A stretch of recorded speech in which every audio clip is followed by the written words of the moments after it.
This video is special for reaching 1,000 subscribers, so thank you very much to every single one of you who has joined the channel.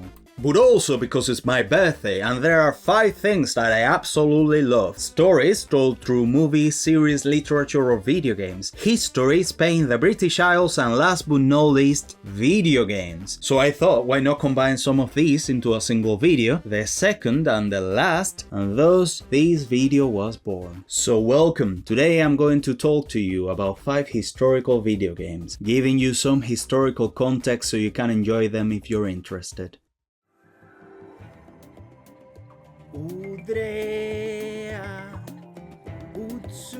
The Fertile Crescent was created by Wield Interactive, a small indie team of about 10 developers who were really passionate about ancient history and strategy games. The game's development was supported by the government of Queensland in northeastern Australia. It started as an attempt to bring humanity's earliest history to a much more accessible format, inspired by the history of Sumer, Akkad, Babylon, Assyria, and even Egypt, during the Bronze Age in specific. The attempt to make it more appealing is evident in the beautiful pixel art it has. My brother asked me what the hell this game was, and I told him, it's a game about building farms and making sure your people don't starve. You wouldn't get it. I mean, the number of farms you have to make in the game is ridiculous, but keeping that many people fed is really complicated. Your people are starving, your people are starving, your people are starving. Point of view, you're the governor of Ukraine in 1932. There are 3 civilizations you can choose from, although obviously the starting civilization is the Sumerians. First, the Assyrians, who according to the game have 2.5 stars in economy, 3 in military and 2.5 in expansion. Then it says the Babylonians have 2.5 stars in economy, 2.5 in military and 1 in expansion. Although I know you might think that I'm saying this for no reason because it's on the screen, but some people listen to this like it were a radio. But then we have a problem with the Egyptians. The game says they have 1 star out of 3 in military, 2 out of 3 in expansion, and are better than Babylon in economy with 3 stars. But in real life it was kind of the other way around. If we are talking about the Bronze Age, Egypt was the biggest military superpower of the entire era. They were the ones calling the shots, dominating other Bronze Age cultures. Militarily they were unmatched, and in terms of expansion, I'd say they expanded enough. So that 2 out of 3 isn't wrong, but their economy and military ratings should be a bit different. On the other hand, Babylon was the standard bearer for law and economy during the Bronze Age. Akkadian was basically the English of the time. There is no way anyone could convince me that the Egyptians were better at the economy thing than the Babylonians. Did they have more money thanks to conquest? Maybe, but the game underestimates Babylon's economy and underestimates Egypt militarily, though it's possible it's judging both by their entire history, including the Iron Age, when Babylon was definitely better at war than Egypt. The first civilization I pick is the Egyptians, and the pixel art is absolutely gorgeous. Honestly, I think that younger players might even get interested in these civilizations thanks to the game, and that's always welcome. But well, choosing the Egyptians was just curiosity. I started a new game, and obviously, since my civilization's color is purple, it's quite easy to see where this is going. I am playing as the Babylonians, who in terms of my personal favorites are only surpassed by the Persians. And it was only now that I realized there is a button that gives a brief description of the civilization and its particular traits. This one says that Babylon was the largest city in the world during the Bronze Age, which is true. It was called the city at the center of the world, famous for its gardens and for being a sacred city. And since it didn't have any natural barriers, they had to properly fortify the city to keep enemies out. But in 1595 BC that wasn't much of a problem for the Hittites, am I right? So anyway, time to expand and build more of the city. I see that my allies are under attack, but while I send help, I need to start building the Etemenanke. Oh, so they're attacking me as well. Well, I better keep building the Etemenanke. The enemy has sent reinforcements and there is no way I can defeat them. I think it is a good moment to, indeed, keep building the Tower of I mean the Etemenanke. Oh no, they're already destroying our allies' base. Well, there is nothing I can do. So let's keep working, folks. We got work to do. Hey Ben, how's the Etemenanke coming along? Tío, ¿qué carajo estás diciendo? Ich habe einen Kaktus im Badezimmer. So the Etemenanke couldn't be finished due to technical issues, but anyway, time to attack the enemy cities. And here comes the battle music. I wasn't expecting it, but a full-scale war broke out in here, and they have as many units as we do. But I upgraded the armor and weapons of my units. They're all made of proper bronze, even the spears of the charioteers. In the end, we won. I got into their base and completely wiped them out, and once I finished, I did the same to the Egyptian city. And the rest is history. When you open the Trench game, the first thing that hits you is an absolute banger.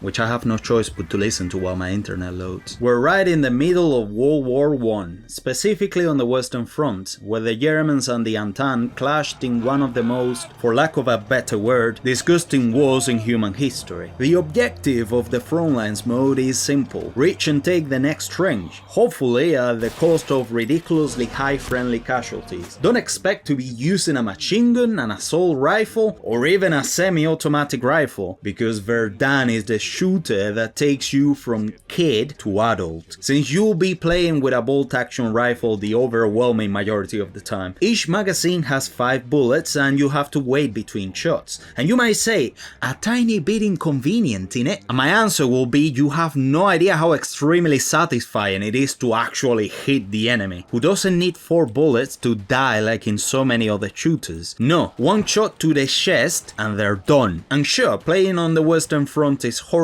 maybe even a little traumatizing, but headshots and bayonet hits are always there to make it fun. Verdun is an indie video game developed by M2H and Blackmail Games, the first in the World War I series, inspired by the battle of the same name, Verdun, which was the longest, almost completely continuous battle of the entire modern era before World War II, excluding a couple of sieges which weren't continuous warfare. We're talking 303 days of gunfire under rain and fire, snow and mud, and also artillery strikes. Like, a lot of them. In the game you can play in different areas of the Western Front, starting with Flanders, the last part of Belgium that was never lost, then Artois, Picardy, Ain, Champagne, Argonne, Fort Douaumont, which is actually in Verdun, Saint-Mihiel and the Vosges. There are 15 different units to play, 10 from the Entente and 5 from the Central Powers. First, the Chasseurs Alpins, if you're French, sorry about the pronunciation, the French light reconnaissance troops, professional snipers and scouts whose goal was to clear the path for Allied advances. Then we have the Poilus, standard infantry of the French army, the most important army of the Entente. It is estimated that over 35% of the Entente's effort to win the war came from the French army, which makes sense because most of the war took place on French land. Then the Canadians, considered by the Germans as the most intimidating enemy in the war, they were infamous since some of their members committed morally questionable acts. As a British colony, some of them may have wanted to stand out and impress as much as possible, compensating for their colonial status. We have the Tommies, the nickname for British soldiers in the Great War, renowned for their precision with bolt-action rifles and support weapons like the Lewis light machine gun, and also backed by solid artillery. The Belgians, troops capable of holding their ground despite being outnumbered and suffering heavy losses. Needless to say, Belgium played a key role in the war. Germany invaded it to get to France, expecting minimal resistance, but what they encountered was a conscription system that mobilized around 250,000 soldiers on average for most of the war, and the Belgians managed to hold about 5% of their country in Flanders until the end, which is one of the main reasons Germany never captured Paris. Next, the US Dove Boys, American infantry with exceptional marksmen, some of them equipped with the Bar automatic rifle, an advanced weapon for 1918. Fun fact, the rifles used by the Krieg in Warhammer 40k were partly inspired by this weapon and also the German Gewehr 98. Then the US Marines, nicknamed Devil Dogs by the Germans, at least according to American propaganda, excelled in close quarters combat. They brought the Winchester shotgun to the Great War, which was so devastating that Germany complained it caused unnecessary cruel damage. But the US countered that the flamethrowers and explosive ammo were just as bad. People nowadays will say, hey, how can Germany say that if they use poison gas? But hey, both sides of the war did. Adolf almost died from an Entente gas attack anyway, but he didn't. unfortunately. It's important to note that the US was not the military powerhouse that we know today. Despite a large population, they didn't design their own tanks, helmets or gas masks. Their uniform design was very similar to that of Britain. Their Springfield rifle was almost identical to the German Mauser, and their overall militarization was lower than other factions, relying on European, mostly British equipment. Imagine a German soldier seeing an American for the first time. What's a Tommy doing with one of our rifles? What the heck? Their great reputation during the Great War wasn't due to technology. They just brought a ship uniform, a bolt-action rifle, a can of beans, and a good pair of balls for man-to-man combat. The Highlanders were the Scots, who weren't famous as frontline fighters, suffering extremely high casualties and some of the most severe injuries of the war. They excelled in aggressive reconnaissance and capturing positions no one else could. The Anzacs, Australian and New Zealand troops, gained fame in Gallipoli, excelling at assaults, and because of their reputation, were later deployed to the Western Front. The Senegalese riflemen, French colonial troops, contributed 500,000 soldiers, of which 134,000 served on the Western Front. They were some of the best shock troops of the French army, skilled and relentless in close combat, since they were armed with long knives as secondary weapons. Now for the 5 Central Power Units, all German. Alpenjäger, elite light reconnaissance troops, specially trained for mountainous terrain, exploiting it way better than most of its enemies. Lancer, regular infantry of the German army with some of the best grenades and rifles in the war. They defended positions well, often outnumbered, even fighting tanks and sometimes turning the tide by stealing allied tanks to use them against the Entente. Stoßtruppen, or stormtroopers, the most elite and devastating infantry, not only of the Great War but of the entire modern era, terrifying to the Entente. Born as a solution to trench warfare, they excelled at infiltration, equipped with the best bolt-action rifles, experimental weapons, artillery support, poison gas, and absurd numbers of grenades. They caused chaos in enemy trenches, and in the last 3 months of the war, they had the iconic MP-18 submachine gun in higher numbers. In a sense, they were Germany's version of a tank. Instead of a freaking langship, Germany sent the most athletic and dangerous soldiers to wreak havoc, confusion, and send poison gas to pave the way for regular infantry. Pioneers, the German engineers, feared for flamethrowers and explosives, and the Schutzen, the marksmen rear units, with elite snipers, machine guns, and even body armor. And now, of course, I'm going to play as the Scots in Champagne. Welcome to the front! Welcome to the front! Scottish accent in all its glory. Once in game I notice my rifle has 10 bullets, which is always welcomed, and that my teammates have the most generic British names possible, since they are bots. Yes, this game is from 2015 and the majority of players have migrated to newer games by the developer. Once we reach the enemy, I land a bolt action shot in poor Wolfgang Wiskirchen, and the enemy bots just stand there in the trench, which isn't exactly a fun challenge. Reloading this rifle is bullet by bullet. You can only swap mags when empty, because the game just doesn't let you waste ammo. I run into a couple of Germans just to get a shot in the chest. At some point a wave of spiked helmet Germans comes at me, and I score a pentakill. I pass by a Tommy that is completely bugged, and has a Lewis machine gun larger than my body for some reason, just to see how a Scot gets killed and cries in a haunting way. If you think it wasn't like that in real life, you are quite naive. They throw a smoke flare at me and I put on a gas mask for no reason because I'm stupid. While reloading, I encounter a Scot who's seen way too much in a single day, understandably. But that's enough of the Western Front. Even I am tired of experiencing horrible things in this dark place forgotten by God.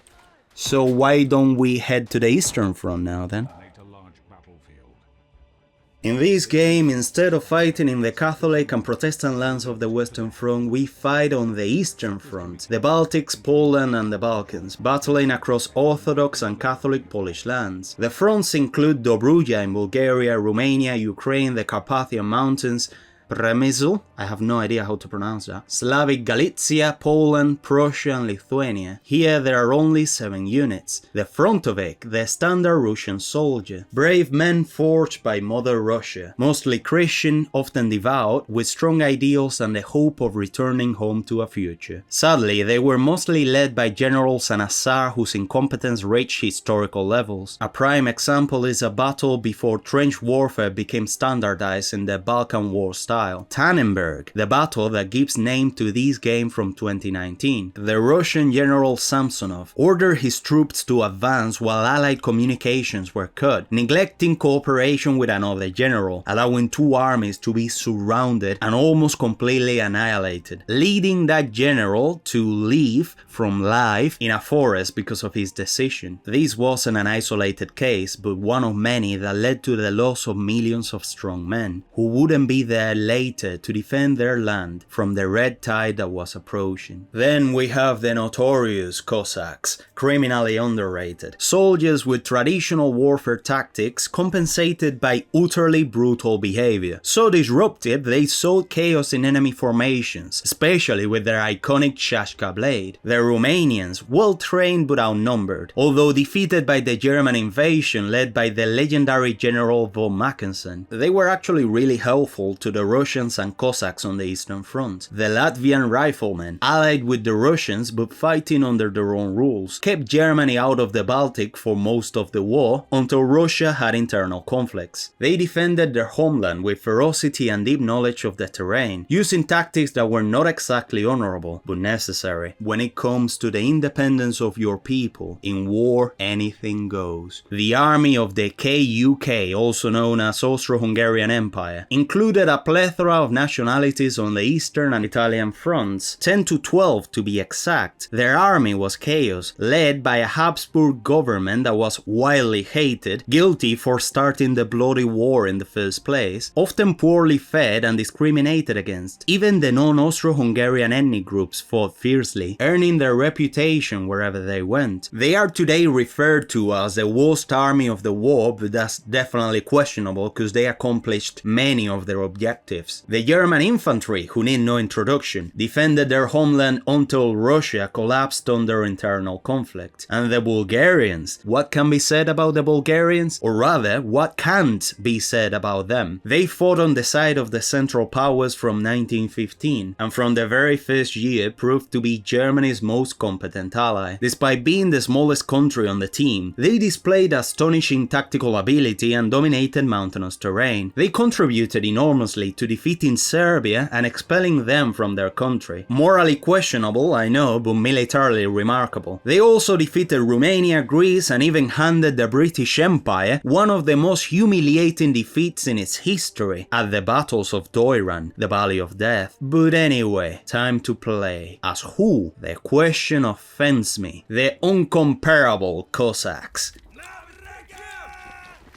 The battle starts and I have no idea what the Cossack you said, but I am not questioning that guy. I land a tasty double kill on the enemy, but one pops out of nowhere and kills me. So then I switch class to get the Shashka, which is absolutely essential. I approach an Austro-Hungarian with questionable intentions, and may the carnage begin.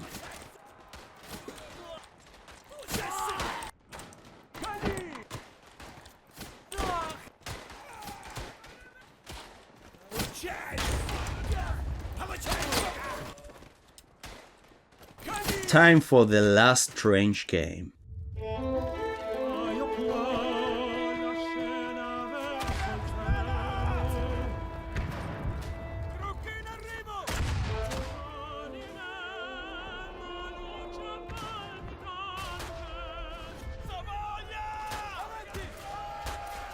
We are on the Italian Orisonso front, and we have 3 factions: the Kingdom of Italy, the aggressor, claiming to be liberating some ethnically Italian territories, the Austro-Hungarian Empire, the owner of such territories, and the German Empire, which only showed up to lend a hand. Fun fact, Erwin Rommel, the famous World War II general, started making a name for himself in the Great War on the mountainous front between Italy and Austria, using stormtroopers, like for example in the Battle of Caporetto. The game is Isonzo from 2022. I won't spend too long on the units. The Arditi, extremely notable assault units, who were actually the first special forces in history, advancing on trenches with grenades, daggers and not much else. Officers who were, well, officers, Fanti, the standard infantry of the Italian army, Genio, the engineers, some of which were called Company della Morte, wearing body armor to survive artillery, shrapnel and grenades. Alpini, the Italian mountain troops, famous for fighting at the highest altitudes in history, 3,000 to 3,900 meters, in between snow and atmospherical pressure that could damage your eyes and eardrums. They eventually won the war, one of the main reasons being that the Austro-Hungarian Empire collapsed under its own weight. The Bersaglieri, basically the Italian marksmen, some of whom rode bicycles. Snipers on bicycles, didn't see that coming, huh? Now for the Austro-Hungarian Empire, Kaiserschützen, snipers of the Austro-Hungarians, Kaiserjäger, the mountainous troops, literally the Emperor's Hunters. Sounds like the perfect name for a unit in Warhammer 40k. Jagdkommando, basically a copy of the Stormtroopers, Pioneers, the engineers, Lancer, the standard infantry, officers who, well, are used officers again, and the German Empire has the units mentioned in other games. But that's enough for the units, let's get to the game.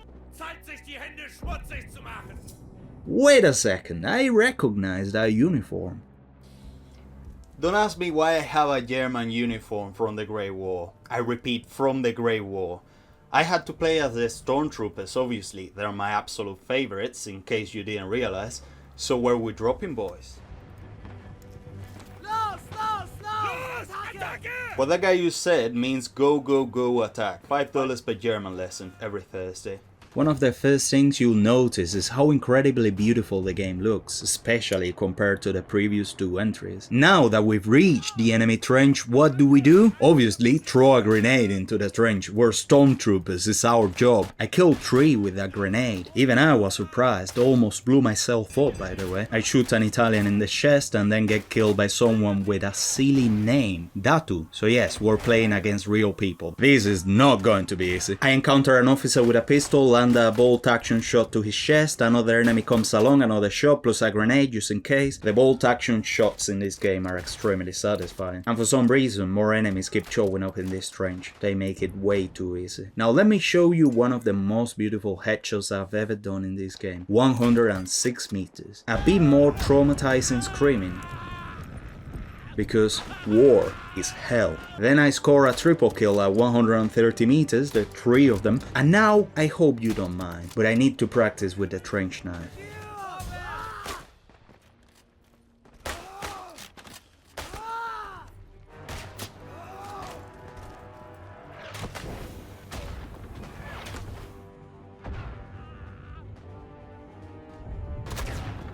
After a few more grenades, we finally captured the last sector and win the match. Victory for the German Empire. So yeah, that's it for the trench games. There is a 4th entry coming in 2026, Gallipoli on the Middle Eastern front, fighting on the Turkish coast or in Mesopotamia, even recreating the Battle of Ctesiphon in 1915, the ancient capital of the Parthian and Sasanian Persian empires. The ways of the gods are incomprehensible. Far more predictable is the path walked by a man who considers himself a god. So too it was for Sargon, the greatest conqueror Mesopotamia has ever known. This story is of course about Sargon of Akkad, the first emperor in human history, a man so important and influential that his language became the lingua franca of the Middle East and most of the civilized world for over a millennium and a half. He became a walking legend, perceived by many as a demigod. I could show you the entire cinematic, but to summarize, Sargon is the cupbearer of Ursa Mama or Ursa Baba, the governor of the city of Kish. One night, Sargon dreams that Ishtar, goddess of love and war, tells him that he will be king of the lands between the Tigris and Euphrates. The young man, in his naivety, tells Ursa Baba, who, fearing the prophecy might be true, exiles him. But still terrified, Ursa Baba sends soldiers to assassinate him, including the royal blacksmith, Ushar. However, Ushar is not so sure about that, and wonders if Sargon will be a better king than the incompetent Ursa Baba. The game is Age of Empires 2, Return of Rome. The mission's objective, doesn't tell me much, but it says Sargon and Ushar must survive. Baba has sent assassins to kill me? How would you know that if you are not one of them yourself? You are perceptive, Sargon. I understand why Urzababa fears you so much, but there is no time to talk. Let me prove my loyalty to you. There is the traitor called Sargon. What are you waiting for, Shah? Well, that's not gonna happen. It is Sargon, the chosen one, who it is said will lead us Sumerians into a new age. You may stay with us as long as you wish, and we will support your cause. The guy reacted as if Sargon were his savior, freaking hell. And the objective now is to take down Urzababa, but also to replace the temples of Sippar and Borsippa with a temple for Inanna. So now it's time to build a massive city. We have barracks, archery range, temple, farms, McDonald's and a market. And it's time to head for the first village, Borsippa. But first I have to organize my units into Control 1 and Control 2, cause otherwise I'll get anxious. And off we go to the first village. We encounter 4 clowns who genuinely thought they could defeat 23 units. We reach the town only to be greeted by a tower and a bunch of villagers. No matter, we attack the temple like the good little heretics that we are, and I've got to be honest, the damage animation in the definitive edition is beautiful. Very satisfying to watch. Alright ladies and gentlemen, it's time to worship Ishtar, and for that we need a temple. And back at the base, when I'm reorganizing my units, I realized that I have been making hoplites this whole time. Let's just pretend it's historically accurate that I have Greek hoplite warriors in 2300 something BC. 100% historical accuracy. But anyway, time to go to the second village. And once again, the damage animations in the definitive edition are extremely satisfying. We're greeted by a very friendly catapult, and being the idiot that I am, instead of attacking it, I keep moving towards the temple. Not my best decision, I know. The poor priest gets left behind, but turns out that he actually has impressive skills for his age. He gave the catapult the signature Dark Souls treatment. What a man. And finally, we build the last temple, and there's a conversation between Sargon and Urzababa. The people of Zippar were once blinded by the sun god, but they have now seen the light. Their warriors will make fine additions to Ishtar's army. It is sacrilege to tear down the temples of pious men, Sargon. Is this your idea of a new order? You are building on quicksand, my friend. Yes, a tiny bit blasphemous to destroy temples, but anyway, they even threw a bit of Sumerian lore right in your face, because why not? I organize my units into Control 1 and Control 2 again, I move up to the next gate and then the next gate, and prepare for the final assault. And when I attack, some enemy chariots appear, but they are light chariots, which obviously existed in the 24th century BC, let's ignore that too. And now comes the final confrontation between Sargon and Urzababa. Ishtar has not called me home yet, man. Forward! Let us smash our enemies. I was right. This man has come to kill me, just as the prophecy foretold. The taste of death is upon my lips.